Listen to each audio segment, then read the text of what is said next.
guys, welcome back to All Day RC. If you haven't done so already, please subscribe. Also check out my Facebook page, there'll be a link down in the description. And for anyone looking to purchase anything Traxxas related, parts, cars, it's in the UK, check out Appliance Electronics. I'll also stick a link down in the description. If you quote or type in when you're placing an order, discount code all day RC5, you get some of the best prices available in the UK. Right, so on to this x-maxx. So everyone will recognise this. This is the one that I did as the build that was entitled the Ultimate x-maxx. Well, I just want to tell you why it's not. Pros and cons, mainly the cons, and the reason why this car doesn't get very much use. So the good bits: unbreakable bodies from RC Maniacs, you can't go wrong with them. I've got a wrap on here from Dark Side Studios, again very good, tough wrap. I've got the odd little tear, but that's purely from going down the road upside down. Mad Max Land Grippers, wheels and tyres, again superb. We'll start going from there. So I'll take the body off. So as you can see, I'm still running the Max 5 and I'm still running the big TP motor. Now I don't need a fan on here. I'm able to get suitable cooling without worrying about that. Okay, so shocks, I'm running these Integi piggyback shocks. They're very good, with the exception of the rod ends on them snap instantly when you do a jump. So they need to be changed out for the stock rod ends, which if you haven't got can be an expensive purchase. Certainly in the UK they're something like £18–19 a pair, so you're going to be kicking out nearly £40 just to sort out the ends of your shocks, so not particularly great there. Okay, so power wise, it's just far too much power. It just doesn't need it at all. I've geared this right down now and I'm running I believe it's an 1835 mod 1.5 setup in this, and that makes it nice and usable, fairly controllable. Prior to this, I was running a much higher gear ratio, no temp issues, nothing like that. I just can't keep the truck on the ground. I get up to about 60% throttle, just touch the throttle, and it's straight on its roof. Now, part of the problem with that is I've got this T-Bone Racing front bumper, amazing at its job for bumping into things, does what it's supposed to do. However, this massive flat area here gives the truck so much lift, so when you start hitting 60 miles an hour plus, then when you punch a bit of throttle, that's just giving it so much lift, it's just coming straight up and over. So I've got some of my better speed runs without the body on, but it's not a speed run truck, and that's not what I'm interested in.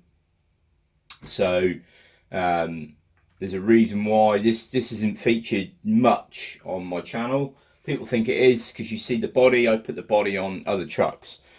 All my big jumps and bashes are done with a truck running a stock motor, which so far is a good option, or a smaller Leopard motor than what this is. This motor on its own, the mount weighs 1.4 kilos, so the stock one's about 640 grams, I think. So there's quite a big difference in weight. Now, with all these other added things, all the added power and all the rest of it, there's lots and lots of problems. You need decent connectors so that when it does flip, they don't pull apart. Steering.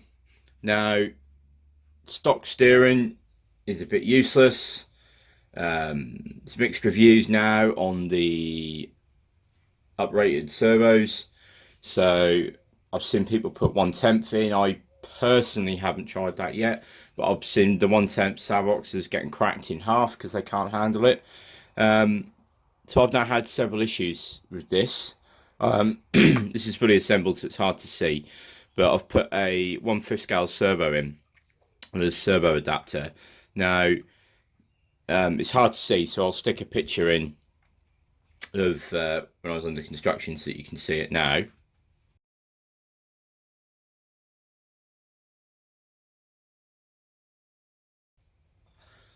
And that's now given me this massive 50 kilo servo. So the servo is brilliant. It's really oversized for what it is. I'm going through this metal steering assembly. I'm now starting to think that my issue is in the steering assembly, because I've still got some of the same issues that I had before with sloppy steering, and you try and corner with a little bit of speed, a little bit of power, and the truck is pretty much telling the wheels what to do.